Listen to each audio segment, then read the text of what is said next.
ದಿನೇಶ್ ರವರು ಹೇಳಿದಾಗೆ ಕಳೆದ ವಿಧಾನಸಭಾ ಚುನಾವಣೆಯಲ್ಲಿ ಜನಮನ್ನಣೆಯನ್ನು ಕಳೆದುಕೊಂಡು ಕರ್ನಾಟಕದಲ್ಲಿ ಅಧಿಕಾರ ಕಳೆದುಕೊಂಡು ದೇಶದಲ್ಲೂ ಸಹ ಲೋಕಸಭಾ ಚುನಾವಣೆಯಲ್ಲಿ ದುರ್ಬಲವಾಗಿರುವಂಥ BJP ಮೊದಲಿನಿಂದಲೂ ಸಹ ವಾಮ ಮಾರ್ಗಗಳನ್ನು ಬಳಸಿ ಸರ್ಕಾರ ವಿರೋಧ ಪಕ್ಷಗಳ ಸರ್ಕಾರಗಳನ್ನು ಬುಡಮೇಲು ಮಾಡಿ ತನ್ನ ಏಕಪಕ್ಷ ಸಾಮ್ರಾಜ್ಯವನ್ನು ದೇಶದಲ್ಲಿ ಕಟ್ತಕ್ಕಂಥ ಪ್ರಯತ್ನ ಮಾಡ್ತಾ ಇರೋದಕ್ಕೆ ಬೇಕಾದಷ್ಟು ಉದಾಹರಣೆಗಳಿದ್ದಾವೆ. ಇದಕ್ಕೆ ಅವರು ED, IT, CBIಯನ್ನು ಬಳಸ್ಕೊಂಡು ವಿರೋಧ ಪಕ್ಷಗಳ ಮೇಲೆ ನೇರ ದಾಳಿಗಳನ್ನು ಅವರು ಮಾಡ್ತಾ ಬಂದಿದ್ದಾರೆ. ED, IT, CBIಯನ್ನು ಸರ್ಜಿಕಲ್ ಸ್ಟ್ರೈಕ್ ಥರ ಅವರು ವಿರೋಧ ಪಕ್ಷಗಳ ಮೇಲೆ ದಾಳಿಯನ್ನು ಮಾಡ್ತಾ ಬಂದಿದ್ದಾರೆ. ಅದರ ಮುಂದುವರೆದ ಭಾಗವಾಗಿ ಕರ್ನಾಟಕದಲ್ಲೂ ಕೂಡ ಹತಾಶ ಮನೋಭಾವದಿಂದ 2019ರಲ್ಲಿ ಯಾವ ಥರ ಆಪರೇಷನ್ ಕಮಲ ಮಾಡಿ ಇಲ್ಲಿದ್ದಂಥ ಸರ್ಕಾರವನ್ನು ಬುಡಮೇಲು ಮಾಡಿದರು, ಅದು ಈ ಬಾರಿ ಆ ರೀತಿ ಮಾಡೋದಕ್ಕೆ ಆಗೋದಿಲ್ಲ ಅಂತ ಹೇಳಿ EDಯನ್ನು ಬಳಸ್ಕೊಂಡು ಇವತ್ತು ಕರ್ನಾಟಕದ ಕಾಂಗ್ರೆಸ್ ಸರ್ಕಾರವನ್ನು ಬುಡಮೇಲು ಮಾಡ್ತಕ್ಕಂಥ ದಾಳಿಯನ್ನು ಕೇಂದ್ರ ಸರ್ಕಾರ ಮಾಡ್ತಾ ಇದೆ. ಇವತ್ತು ತಾವು ಕೇಳ್ಬೋದು, ಹೇಗೆ ಹೇಳ್ತೀರಾ ಇದನ್ನೆಲ್ಲ ಅಂತೇಳಿ ಅಂತ. ಈಗ ಏನು ಮಹರ್ಷಿ ವಾಲ್ಮೀಕಿ ಅಭಿವೃದ್ಧಿ ನಿಗಮದ ತನಿಖೆ EDನವರು ಮಾಡ್ತಾ ಇದ್ದಾರೆ. ನಮಗೆ ಖಚಿತವಾದಂಥ ಮಾಹಿತಿ ಬಂದಿದೆ, ಅದಕ್ಕೆ ಬೇಕಾದಂಥ ಪುರಾವೆಗಳನ್ನು ಈ ದಿನ ಮುಂದಿನ ದಿನದಲ್ಲಿ ತಮ್ಮ ಜೊತೆಗೆ ನಾವು ಹಂಚ್ಕೊಳ್ತೇವೆ. ಆ ತನಿಖೆ ನಡೆಯುವಂಥ ಸಂದರ್ಭದಲ್ಲಿ ಯಾರು ತನಿಖೆಗೆ ಒಳಪಟ್ಟಿದ್ದಾರೆ ಅವರನ್ನ ಮೇಲೆ ದಬಾವಣೆ ಒತ್ತಡವನ್ನು ತಂದು ಸರ್ಕಾರದಲ್ಲಿ ಉನ್ನತ ಮಟ್ಟದಲ್ಲಿರ್ತಕ್ಕಂಥವರ ಹೆಸರುಗಳನ್ನು ಕೂಡ ತಾವು ಹೇಳಬೇಕು. ನೀವು ಹೇಳದೆ ಹೋದರೆ EDಯ ಪವರ್ ಏನು ಅನ್ನೋದು ನಿಮಗೆ ಗೊತ್ತಿಲ್ಲ, ನೀವು ಕಷ್ಟಕ್ಕೆ ಸಿಕ್ಕಾಕೊಳ್ತೀರಾ. ನೀವು ಬಚಾವಾಗಬೇಕಾದ್ರೆ ಉನ್ನತ ಮಟ್ಟದಲ್ಲಿರುವಂಥವರು ಕೂಡ ಇದರಲ್ಲಿ ಭಾಗಿಯಾಗಿದ್ದಾರೆ ಅಂತ ಹೇಳಿಕೆಯನ್ನು ಕೊಡಿ ಅಂತೇಳಿ ಈ ತನಿಖೆಗೆ ಒಳಪಟ್ಟಿರ್ತಕ್ಕಂಥವರ ಮೇಲೆ ದಬಾವಣೆಯನ್ನು ಮಾಡ್ತಾ ಇದ್ದಾರೆ, ಒತ್ತಡವನ್ನು ಏರ್ತಾ ಇದ್ದಾರೆ. ಅಧಿಕಾರ ದುರುಪಯೋಗ ಮಾಡಿಕೊಂಡು ತನಿಖೆಯನ್ನು ತಪ್ಪುದಾರಿಗೆ ಕೊಂಡೊಯ್ದು ಇದನ್ನು ಕೇವಲ ಒಂದು ಚುನಾಯಿತ ಪ್ರಜಾಪ್ರಭುತ್ವದ ಸರ್ಕಾರವನ್ನು ಬುಡಮೇಲು ಮಾಡೋದಕ್ಕೆ ಇದನ್ನು ಬಳಸ್ತಾ ಇದ್ದಾರೆ. ಬಿಟ್ಟರೆ ನಿಜವಾಗಿ ಇದರಲ್ಲಿ ತಪ್ಪಿತಸ್ಥರನ್ನು ಹುಡುಕುವಂಥ ಕೆಲಸ ಮಾಡ್ತಾ ಇಲ್ಲ EDನವರು. ಯಾರು ಅವ್ರ ಜೊತೆ ರಾಜಿಯಾಗಿ ಅವ್ರ ಜೊತೆ ಸಂಧಾನ ಮಾಡಿಕೊಂಡು ಅವರ ಹೇಳ್ದಾಗೆ ಕೇಳಲಿಕ್ಕೆ ತಯಾರಿದ್ದಾರೆ, ಅಂಥವರನ್ನು ನಿಮ್ಮನ್ನು ನಾವು ರಕ್ಷಣೆ ಮಾಡ್ತೇವೆ ಅಂತಲೂ ಕೂಡ ಅವರಿಗೆ ಅಭಯವನ್ನು ಕೊಡ್ತಾ ಇದ್ದಾರೆ. ನೀವು ನಾವು ಹೇಳ್ದಂಗೆ ಕೇಳಲಿಲ್ಲ, ಉನ್ನತ ಮಟ್ಟದಲ್ಲಿರೋರ ಹೆಸರು ಹೇಳಲಿಲ್ಲ ಅಂತ ಹೇಳಿದ್ರೆ ನೀವು ಪರಿಣಾಮ ಎದುರಿಸಬೇಕಾಗತ್ತೆ, ನಿಮಗೆ ED ಪವರ್ಸನ್ನು ನಾವು ತೋರಿಸ್ಬೇಕಾಗತ್ತೆ ಅನ್ನುವಂಥ ಮಾತನ್ನು ಕೂಡ ತನಿಖಾ ಸಂದರ್ಭದಲ್ಲಿ ಹೇಳಿ ಅವರ ಬಾಯಲ್ಲಿ ಬಲವಂತವಾಗಿ ಸರ್ಕಾರದ ಉನ್ನತ ಮಟ್ಟದಲ್ಲಿರ್ತಕ್ಕಂಥವರ ಹೆಸರುಗಳನ್ನು ಹೇಳಿಸುವಂತಹ they are trying to force words and statements into the mouth of people under enquiry and investigation or the witnesses. ಇದು ನೇರವಾಗಿ EDನವರು ಇವತ್ತು ಮಾಡ್ತಾ ಇದ್ದಾರೆ. ಅಲ್ಲಿಗೆ ಎರಡು ವಿಷಯ ಸ್ಪಷ್ಟ.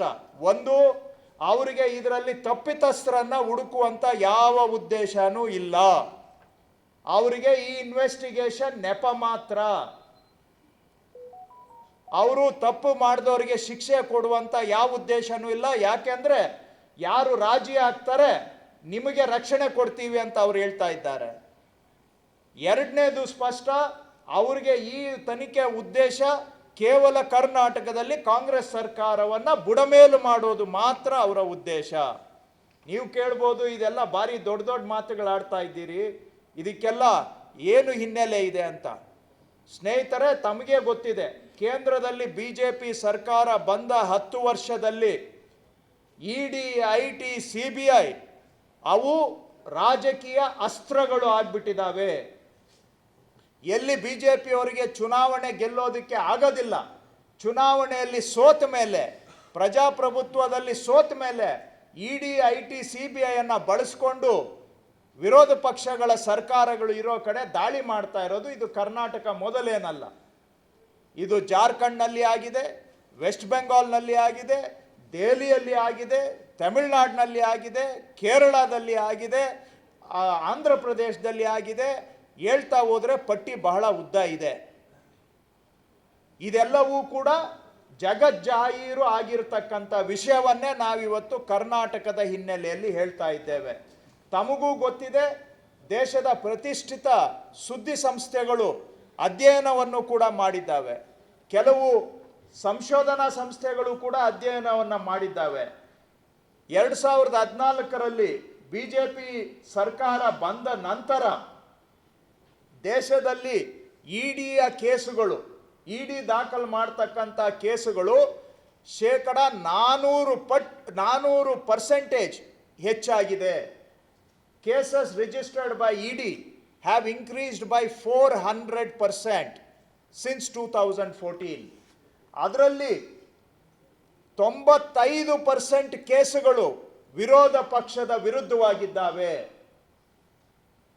95% ಕೇಸಸ್ ಆಪೋಸಿಷನ್ ಪಾರ್ಟಿ ಅವರನ್ನು ಟಾರ್ಗೆಟ್ ಮಾಡಿರುವಂತಹದ್ದು ಇದೆ. 5% ಮಾತ್ರ BJP ಅಥವಾ ಮಿತ್ರ ಪಕ್ಷದವರ ಮೇಲೆ ಗುರಿಯಾಗಿರ್ತಕ್ಕಂಥದ್ದು ಇದೆ. ಅಲ್ಲಿಗೆ ಇದರಿಂದ ಸ್ಪಷ್ಟ, ಏನು ನಾವು ವಾಷಿಂಗ್ ಮೆಷಿನ್ ಅಂತ ಹೇಳ್ತೇವೆ BJP, ನೀವು ಆಪೋಸಿಷನಲ್ಲಿದ್ದರೆ ನಿಮ್ಮ ಮೇಲೆ ಕೇಸು, BJPಗೆ ಬಂದು ಸೇರ್ಕೊಂಡ ತಕ್ಷಣ ಅಥವಾ ಮಿತ್ರ ಪಕ್ಷಕ್ಕೆ ಸೇರಿದ ತಕ್ಷಣ ಎಲ್ಲ ಖುಲಾಸೆ. ಇದಕ್ಕೆ ನಿಮಗೆ ಮಹಾರಾಷ್ಟ್ರ ಉದಾಹರಣೆ ಬೇಕಾ, ತೆಲಂಗಾಣ ಉದಾಹರಣೆ ಬೇಕಾ, ವೆಸ್ಟ್ ಬೆಂಗಾಲ್ನ ಉದಾಹರಣೆ ಬೇಕಾ, ಬಿಹಾರ್ನ ಉದಾಹರಣೆ ಬೇಕಾ, ಅಸ್ಸಾಂನ ಉದಾಹರಣೆ ಬೇಕಾ? ಎಲ್ಲಿ ನೋಡಿದರೂ ಕೂಡ ಆಪೋಸಿಷನಲ್ಲಿದ್ದಾಗ ಕೇಸು, BJPಗೆ ಬಂದು ಸೇರ್ಕೊಂಡ ಕೂಡಲೇ ಅವರಿಗೆ ಖುಲಾಸೆಯ ಚೀಟಿ, ಕ್ಲೀನ್ ಚಿಟ್, ಇದು ನಡೀತಾ ಇರತಕ್ಕಂಥದ್ದು. ನೀವು ಹೇಳ್ಬೋದು ಇದೇನು ಹೊಸದಲ್ಲ, ಹಿಂದಿನಿಂದಲೂ ಇಂಥ ಆರೋಪಗಳಿದ್ದಾವೆ ಅಂತ. ಇದು ಭಾಳ ಬಾಯಿ ಮಾತಿನಲ್ಲಿ ಇವತ್ತು ಏನು ಬೇಕಾದರೂ ಹೇಳ್ಬೋದು. ಸತ್ಯ, ಅಂಕಿ ಸಂಖ್ಯೆ ಯಾವುದು ಕೂಡ ಇವತ್ತು ಲೆಕ್ಕಕ್ಕಿಲ್ಲ. ತಮ್ಮ ಮಾಹಿತಿಗೆ ಹೇಳ್ತೇನೆ, ಅದೇ ಹಿಂದೆ UPA ಸರ್ಕಾರ ಇದ್ದಾಗ ಆ ಸಂದರ್ಭದಲ್ಲಿ ಏನು ಇಡಿನವರು ಕೇಸುಗಳನ್ನು ಮಾಡಿದ್ರು, ಆ ಸಂದರ್ಭದಲ್ಲಿ 53% ಕೇಸುಗಳು UPA ಸರ್ಕಾರದ ವಿರುದ್ಧ ಪಕ್ಷಗಳ ಮೇಲೆ ಬೀಳ್ತಾ ಇತ್ತು. ಆದರೆ ಆ ಸಂದರ್ಭದಲ್ಲಿ 47% ಇಡಿ ಕೇಸಸ್ಸು ಕಾಂಗ್ರೆಸ್ ಮತ್ತು ಕಾಂಗ್ರೆಸ್ನ ಮಿತ್ರ ಪಕ್ಷಗಳ ಮೇಲೆ ದಾಖಲಾಗಿದೆ. 47%. ಇವತ್ತು 95% ಕೇಸಸ್ಸು ಅಪೋಸಿಷನ್ ಪಾರ್ಟಿ ಮೇಲೆ, 5% ಮಾತ್ರ ರೂಲಿಂಗ್ ಪಾರ್ಟಿ ಮೇಲೆ. ಇದು ಇವತ್ತು ಸರ್ಜಿಕಲ್ ಸ್ಟ್ರೈಕ್ ಅಪೋಸಿಷನ್ ಮೇಲೆ ಪ್ರಜಾಪ್ರಭುತ್ವದ ಕಗ್ಗೊಲೆ ನಡೀತಾ ಇರೋದಕ್ಕೆ ಒಂದು ಉದಾಹರಣೆ. ನಿಮಗೆ ನಾನು ಕೇಳಲಿಕ್ಕೆ ಬಯಸ್ತೇನೆ ಸ್ನೇಹಿತರೆ, ದೇವರಾಜರ್ ಟ್ರಕ್ ಟರ್ಮಿನಲಲ್ಲಿ 46 ಕೋಟಿ ಲೂಟಿ ಆಗಿದೆ. BJPಯ ಒಬ್ಬ MLCಗೆ, MP ಕ್ಯಾಂಡಿಡೇಟ್ಗೆ ಅವರ ಅಕೌಂಟಿಗೆ 3 ಕೋಟಿ ರೂಪಾಯಿ ದುಡ್ಡು ಹೋಗಿದೆ. ಯಾಕೆ ಇಡಿನವರು ಇದನ್ನು ತನಿಖೆ ಮಾಡ್ತಾ ಇಲ್ಲ? 46 ಕೋಟಿ, ಅದು is it not proceeds of crime?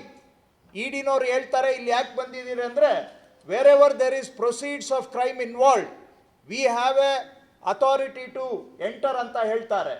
ದೇವರಾಜರ್ truck ಟರ್ಮಿನಲ್ನಲ್ಲಿ ಹಣ ಲೂಟಿ ಆಗಿದೆಯಲ್ಲ, ಆ ಲೂಟಿ ಹಗರಣದ ಲಾಭಾಂಶ ಅಲ್ಲವಾ? ಅಲ್ಲಿ ಯಾಕೆ ಇಡಿನವರು ತನಿಖೆ ಮಾಡ್ತಾ ಇಲ್ಲ? ಆ ದುಡ್ಡು ಯಾವ ಎಲೆಕ್ಷನ್ಗೆ ಹೋಗಿದೆ ಅಂತ ಯಾಕೆ ಟ್ರೈಲ್ ಮಾಡ್ತಾ ಇಲ್ಲ? ಬೋವಿ ನಿಗಮದಲ್ಲಿ ಹಗರಣ ಆಗಿದೆ, ಅಲ್ಲಿ ಯಾಕೆ ಇಡಿನವರು ತನಿಖೆ ಮಾಡ್ತಾ ಇಲ್ಲ? ತಾಂಡ ಅಭಿವೃದ್ಧಿ ನಿಗಮದಲ್ಲಿ ಹಗರಣ ಆಗಿದೆ, ಅಲ್ಲಿ ಯಾಕೆ ತನಿಖೆ ಮಾಡ್ತಾ ಇಲ್ಲ? ವಾಲ್ಮೀಕಿ ನಿಗಮದಲ್ಲಿ ನಡೆದಿರುವಂತಹ ಸ್ವರೂಪದ ಹಗರಣ ಹಿಂದೆ ಅಂಬೇಡ್ಕರ್ ನಿಗಮದಲ್ಲೂ ಕೂಡ ನಡೆದಿದೆ, ಅದನ್ನ ಯಾಕೆ ಇಡಿನವರು ತನಿಖೆ ಮಾಡ್ತಾ ಇಲ್ಲ? ಕೋವಿಡ್ ಸಂದರ್ಭದಲ್ಲಿ ಹೆಣಗಳು ಬೀಳ್ತಾ ಇದ್ರೆ ಆ ಹೆಣಗಳ ಮೇಲೆ ಹಣ ಮಾಡ್ತಾ ಇದ್ರಲ್ಲ, ಅದನ್ನ ಯಾಕೆ ಇಡಿನವರು ತನಿಖೆ ಮಾಡ್ತಾ ಇಲ್ಲ? ಅದು ಪ್ರೊಸೀಡ್ಸ್ ಆಫ್ ಕ್ರೈಮ್ ಅಲ್ವಾ? ವಾಲ್ಮೀಕಿ ನಿಗಮದ್ದು ಒಂದು ಮಾತ್ರ ಪ್ರೊಸೀಡ್ಸ್ ಆಫ್ ಕ್ರೈಮ್ ಅಂತ ಜಸ್ಟಿಫೈ ಮಾಡ್ತಾ ಇದ್ದಾರೆ. ಹಾಗಾಗಿ ಇದನ್ನೇ ಆಧಾರವಾಗಿಟ್ಕೊಂಡು ಸುಪ್ರೀಂ ಕೋರ್ಟ್ನವರು ಕೂಡ ಹೇಳಿದ್ದಾರೆ, ಇದು ಬರೀ ನಾನು ಹೇಳ್ತಾ ಇರೋದಲ್ಲ, ಜಾರ್ಖಂಡ್ನ ಇವತ್ತಿನ ಮುಖ್ಯಮಂತ್ರಿ ಸೋರೆನ್ ಅವರು ಮತ್ತು ದೆಹಲಿ ಕೇಜ್ರಿವಾಲ್ ಅವರನ್ನ ಇಬ್ಬರನ್ನ ಅರೆಸ್ಟ್ ಮಾಡಿ ಕಸ್ಟಡಿಗೆ ತೆಗೆದುಕೊಂಡು ಅವರಿಗೆ ಬೇಲ್ ಕೊಡುವಂತ ಸಂದರ್ಭದಲ್ಲಿ ಸುಪ್ರೀಂ ಕೋರ್ಟ್ನವರು ಏನು ಹೇಳಿದ್ದಾರೆ ಅನ್ನೋದನ್ನ ತಾವು ಸಹ ದಯವಿಟ್ಟು ಗಮನಿಸಬೇಕು. ಅದರಲ್ಲಿ ಸ್ಪಷ್ಟವಾಗಿ ಹೇಳಿದ್ದಾರೆ ಸುಪ್ರೀಂ ಕೋರ್ಟ್ನವರು, ಇಡಿ ಅವರ ಕಾರ್ಯತಂತ್ರ ಬಹಳ ಆರ್ಬಿಟ್ರರಿ ಆಗಿದೆ, ಅಂದ್ರೆ ಇಷ್ಟ ಬಂದಂಗೆ ಮಾಡ್ತಾ ಇದ್ದಾರೆ, ಜಸ್ಟಿಫಿಕೇಶನ್ ಇಲ್ಲದೆ ಹೋದ್ರೂ ಅರೆಸ್ಟ್ ಮಾಡ್ತಾ ಇದ್ದಾರೆ, ಪ್ರೈಮಾ ಫೇಸಿ ಎವಿಡೆನ್ಸ್ ಇಲ್ಲದೆ ಹೋದ್ರು ಮೇಲ್ನೋಟಕ್ಕೆ ಅವ್ರ ಮೇಲೆ ಬಲವಾದಂತ ಸಾಕ್ಷ್ಯ ಇಲ್ಲದೆ ಹೋದ್ರೂ ಕೂಡ ಅರೆಸ್ಟ್ ಮಾಡ್ತಾ ಇದ್ದಾರೆ, ಮತ್ತು ಇನ್ವೆಸ್ಟಿಗೇಷನ್ ಅಲ್ಲಿ ಪಾರದರ್ಶಕತೆಯನ್ನ ಕಾಪಾಡಿಲ್ಲ, ಟ್ರಾನ್ಸ್ಪರೆನ್ಸಿ ಇಲ್ಲ, ಇನ್ವೆಸ್ಟಿಗೇಷನ್ ಅಲ್ಲೂ ಕೂಡ ಅಧಿಕಾರದ ದುರುಪಯೋಗ ಕಂಡು ಬರ್ತಾ ಇದೆ ಅಂತ ಸುಪ್ರೀಂ ಕೋರ್ಟ್ ಹೇಳಿದೆ. ಸೊ ಇದೆಲ್ಲದರ ಹಿನ್ನೆಲೆಯಲ್ಲಿ ಅದೇ ಪ್ರಯೋಗ ಇವತ್ತು ಏನಿವರು ಜಾರ್ಖಂಡ್ನಲ್ಲಿ ಮಾಡಿದ್ರು, ದೆಹಲಿಯಲ್ಲಿ ಮಾಡಿದ್ರು, ಬೇರೆ ಬೇರೆ ರಾಜ್ಯಗಳಲ್ಲಿ ಮಾಡಿದ್ದಾರೆ, ಇವತ್ತು ಅದೇ ಪ್ರಯೋಗ ಇಡಿನವರು ಕರ್ನಾಟಕದಲ್ಲಿ ಮಾಡ್ತಾ ಇದ್ದಾರೆ. ನಮ್ಮ ಸಾಕ್ಷಿಗಳನ್ನ ಕರೆದು ಅವರಿಗೆ ಹೆದರಿಸಿ ಬೆದರಿಸಿ ಸತ್ಯಕ್ಕೆ ದೂರವಾದಂತಹ ಸುಳ್ಳಿನ ಹೇಳಿಕೆಗಳನ್ನ ಕೊಡಬೇಕು ಅಂತೇಳಿ ಇವತ್ತು ಸಾಕ್ಷಿಗಳ ಮೇಲೆ ದಬಾವಣೆ ಮಾಡ್ತಾ ಇದ್ದಾರೆ. ಇದಕ್ಕೆ ಒಂದೇ ಕಾರಣ, ಕರ್ನಾಟಕದಲ್ಲಿ ಕಾಂಗ್ರೆಸ್ ಸರ್ಕಾರವನ್ನ ಬುಡಮೇಲು ಮಾಡಬೇಕು ಅಂತಕ್ಕಂಥದ್ದು. ಇದು ಅವಶ್ಯಕತೆ ಬಂದ್ರೆ ನಾವು ಕಾನೂನು ಹೋರಾಟನೂ ಮಾಡ್ತೇವೆ, ಬೀದಿಗಿಳಿದು ಹೋರಾಟ ಮಾಡ್ತೇವೆ, ಪ್ರಜಾಪ್ರಭುತ್ವದ ಕಗ್ಗೊಲೆ ಆಗಲಿಕ್ಕೆ ನಾವು ಬಿಡೋದಿಲ್ಲ. ಆ ವಿಷಯದಲ್ಲಿ ನಮ್ಮ ಸರ್ಕಾರ, ನಮ್ಮ ಪಕ್ಷ ದೃಢ ನಿಲುವನ್ನು ನಾವು ತೆಗೆದುಕೊಂಡಿದ್ದೇವೆ. ಈ ತರ ಎದುರಿಕೆ ಬೆದರಿಕೆಗೆ ದಬ್ಬಾಳಿಕೆಗೆ ನಾವು ಬಗ್ಗೋದಿಲ್ಲ. ಬಿಜೆಪಿ ಅವರಿಗೆ ದುರಂತ ಅಂತ ಹೇಳಿದ್ರೆ, ದೇಶದ ಜನ 2 ತಿಂಗಳ ಹಿಂದೆ ಅವರಿಗೆ ಪಾಠ ಕಲಿಸಿದ್ರು ಕೂಡ ಇನ್ನೂ ಪಾಠ ಕಲಿದೇ ಇರತಕ್ಕಂತಹದ್ದು ದುರಂತ. ಇದು ಅವರ ಅವನತಿಗೆ ಅವರೇ ಇವತ್ತು ಗುಣಿಯನ್ನ ತೋಡ್ಕೊಳ್ತಾ ಇದ್ದಾರೆ ಅಂತ ನಾವು ಹೇಳಬೇಕಾಗುತ್ತೆ. ಒಟ್ಟಾರೆ ನಾವು ಬಗ್ಗೋದಿಲ್ಲ, ಇದರ ವಿರುದ್ಧ ಕಾನೂನು ಹೋರಾಟ ಮಾಡ್ತೇವೆ, ಬೀದಿಗಿಳಿದು ಸಹ ನಾವು ಹೋರಾಟ ಮಾಡ್ತೇವೆ.